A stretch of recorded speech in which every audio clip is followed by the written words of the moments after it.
چھوٹی سی نیکی ہے، معمولی سی نیکی ہے، لیکن بعض دفعہ چھوٹی نیکیوں پر بھی بخشش ہو جاتی ہے۔ اللہ پاک ساری زندگی کے گناہوں کو بخش دیا کرتے ہیں، کبھی کسی نیکی کو ہلکا اور معمولی نہ سمجھا جائے۔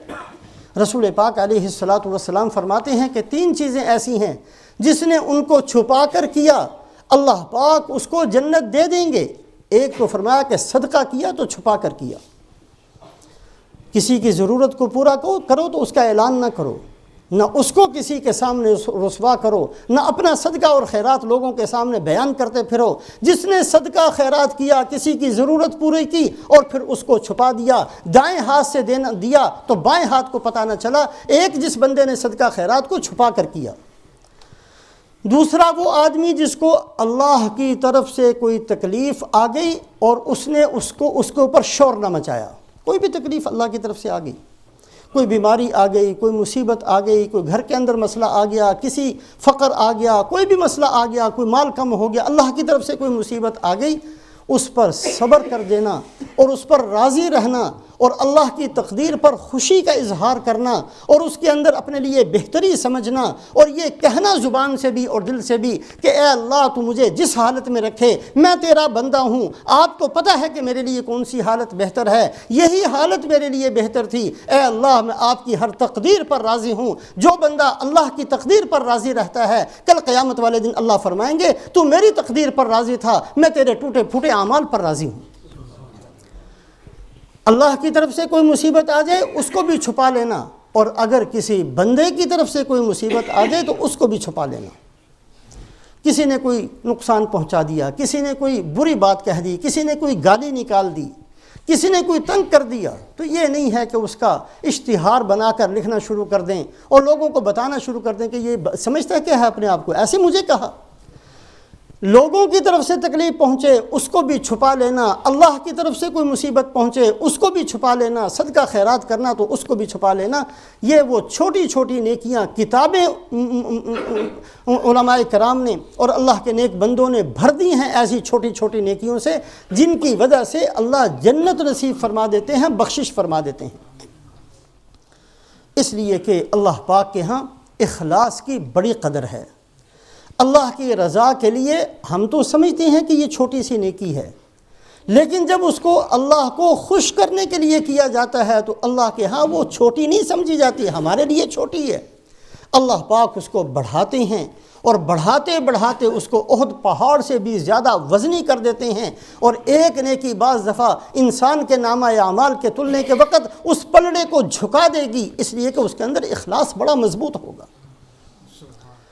ایک اللہ والے ہیں، نام ہے ابو الحسین محمد ابن احمد، یہ حضرت جنید بغدادی رحمۃ اللہ علیہ کے ساتھیوں میں سے ہیں۔ حضرت جنید بغدادی رحمۃ اللہ علیہ مرید ہیں حضرت سری سقطی رحمۃ اللہ علیہ کے، اور یہ بھی مرید ہیں حضرت سری سقطی رحمۃ اللہ علیہ کے، دونوں کے پیر ایک ہی ہیں۔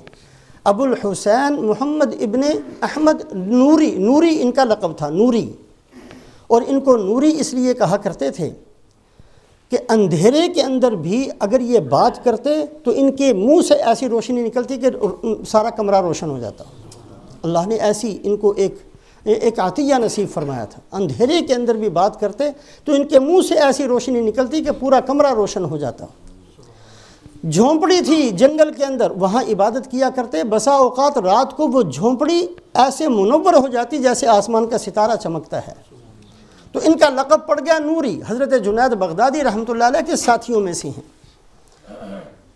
دریائے دجلہ کے قریب تشریف لے جا رہے تھے، معتضد باللہ جو بنو عباس کا حکمران بادشاہ تھا، بڑا سخت قسم کا بادشاہ تھا، عیاشی بالکل نہیں کی اس نے ساری زندگی، بڑے کارنامے بھی ہیں اس نے کبھی کسی کو مسکرا کر نہیں دیکھا، بڑا روب والا بادشاہ، لیکن یہ ہے کہ کسی کو معاف بھی نہیں کرتا تھا۔ اسی بادشاہ کے واقعات کے اندر یہ ہے کہ مجرم کو یہ نہیں کہ اس کی گردن اتار دو، بلکہ کہا کرتا تھا اس کو زندہ گاڑ دو، اتنا جاہ و جلال والا بادشاہ۔ دریائے دجلہ پر یہ بزرگ تشریف لے جا رہے تھے، ایک کشتی دیکھا، کشتی کے اوپر سے سامان اتر رہا ہے، قریب گئے، بھائی کیا اتار رہے ہو؟ کہا یہ مٹکے ہیں، ان میں شراب ہے۔ اچھا شراب کس کے لیے ہے؟ وہ بادشاہ کی ہے شراب، معتضد باللہ کی ہے۔ اسی سے لکڑی اٹھا کر ایک کو توڑا، دوسرے کو توڑا، 10 مٹکے تھے ان میں سے 9 کو توڑ دیا۔ اب وہ بادشاہ ایسا جاہو جلال والا، اس سے تو کوئی بچتا نہیں تھا. انہوں نے جا کر رپورٹ کر دی تھی وہ ایک درویش آدمی ہے، یہ اس کا نام ہے، اور اس نے آپ کے مٹکے سارے توڑ دیے. بادشاہ نے بڑوں سے بلاؤ، اس کو لاؤ سامنے. اب ان کو سامنے لا کر کھڑا کیا. کیوں توڑا؟ کہا اللہ کا حکم تھا. کہا تم ذمہ ٹھیکے دار ہو؟ کہا ہاں میں ٹھیکے دار ہوں. تمہیں کس نے ٹھیکے دار بنایا؟ جس نے تجھے بادشاہ بنایا. کہا اچھا اس کو کوئی دلیل ہے؟ کہا ہاں، اللہ فرماتے ہیں اقم الصلاۃ وامر بالمعروف ونہ عن المنکر، برائیوں سے روکو، اللہ کا حکم ہے. جس اللہ نے تجھے بادشاہ بنایا اسی نے مجھے ٹھیکے دار بنایا، میں نے توڑ دیے. اچھا ایک بات تو بتاؤ، یہ 9 توڑ کر یہ 10واں باقی کیوں چھوڑ دیا؟ یہ کیوں نہیں توڑا؟ کہا جو 9 توڑے تھے تو اس میں نیت یہ تھی کہ اللہ کی نافرمانی کو ختم کرنا ہے. جب 9 توڑ چکا تو میرے دل کے اندر آیا بڑا کارنامہ کیا، تھوڑی سی دل کی خوشی شامل ہو گئی، اس لیے آخری چھوڑ دیا.